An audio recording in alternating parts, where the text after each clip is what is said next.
मेरा अगले week Korea जाने का प्लान है। इसको कोरियन ज़बान में हम कैसे बोलेंगे?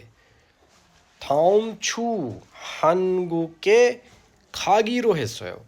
गीरो हेसोयो असल में वर्ड है प्लान बताने के लिए। मेरा मूवी देखने का प्लान है।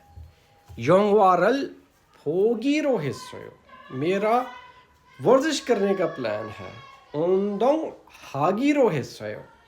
तो वर्ब जो है उसका दा हटाने के बाद आपने गीरो हेसोयो लगा देना है। तो ये क्या हो जाना है कि मेरा इस चीज़ का प्लान है। ठीक है, मेरा पिज़्ज़ा खाने का प्लान है। पिजारल मॉक गीरो हेसोयो।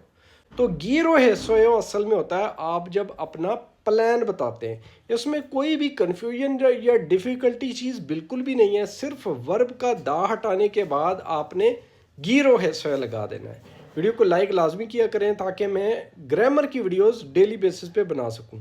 शुक्रिया।